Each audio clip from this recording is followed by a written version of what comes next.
Study the Bible, yes. But where do I start?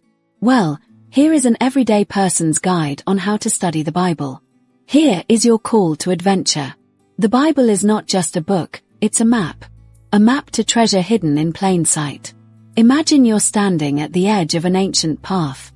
In your hand is a lantern, its glow warm against the shadows. Before you lies a landscape of mountains and valleys, rivers and deserts, palaces and prisons. Some roads are smooth with poetry, others rocky with history, and some filled with mysterious symbols and visions. This is the Bible. And you, an everyday traveler, are invited on the adventure of a lifetime. But how do you walk the path? How do you uncover treasure instead of getting lost? That's the quest we're about to take together. Every quest begins with a guide. Before we take a step, we whisper a prayer. God, as I walk through your words today, open my heart, my mind, and my ears. It's like striking a flint to spark your lantern. Without it, you wander blind. With it, the path begins to glow. And then comes your stance.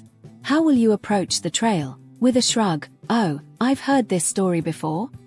Or with wonder, as though God might reveal a secret in a story you thought you already knew. A learner's heart opens secret doors that a proud heart will miss. Every traveler needs tools. And the Bible gives us plenty. Let's pack our tools one by one. And the first tool is, what kind of text is this? The Bible is a library. One scroll might be poetry, raw, earthy, honest. Another may be prophecy, thundering with visions. Another, simple history. Others brim with wisdom or apocalyptic fire. Knowing the type of text is like knowing whether you're hiking up a mountain, diving into a cave, or sailing stormy seas. The second tool is to determine the type of text. Is it descriptive or prescriptive? Some texts are maps of where others walked, descriptions. Others are maps for you, prescriptions. Rahab's lie to protect the spies. That's descriptive, it tells what she did, not what you should do. The Sermon on the Mount. That's prescriptive, a compass pointing to how we should live. Learning the difference keeps you on the right trail. Next tool is who, what, when, where, and how. Here you become a detective. Who are the people in this story? A shepherd, a queen, a prisoner. Where are they? Dusty road, desert tent, royal court. When is this happening? Under Pharaoh's shadow, or under Caesar's rule? What are they doing? How does it unfold? Asking these questions pulls the text off the page until you can almost smell the bread baking, hear the sandals on stone, or feel the desert wind whip against your skin. A journal will prove handy to jot down your findings. And another tool is, what does it mean? First, ask, what did this story mean to them? To their families? To their nation? Then zoom out. Why was this moment chosen to echo across centuries? Why are you, right now, holding it in your hands? And this one is one of my favorite tools. Walk in their shoes. Walk in the shoes of the different characters in the passage, like Joseph hearing Mary's impossible story, Ruth gathering grain in a field, Daniel staring down lions in the dark. What were they thinking? Afraid of? Hoping for? Suddenly, the heroes of the Bible aren't made of stone, they breathe, sweat, and wrestle with choices like we do. This is what I call the action tool. What does it mean for me today? The trail turns personal here. How does Esther's courage speak to your fears at work or school?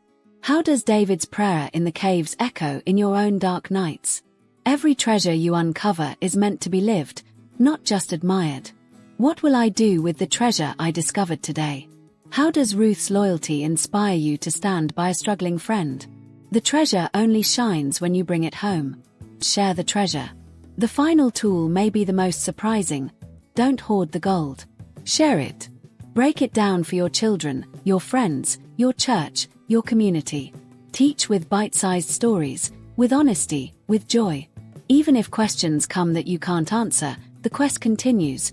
You and they searching together. And in sharing, the treasure multiplies.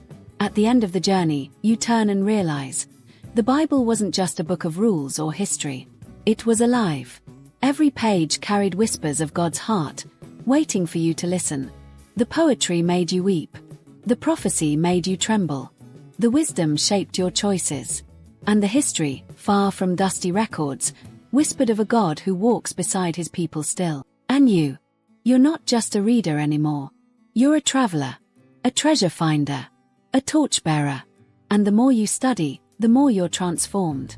The treasure doesn't stay in your notebook, it shifts your choices, your courage, your kindness. And when you pass it on, like a torch, you light the path for someone else.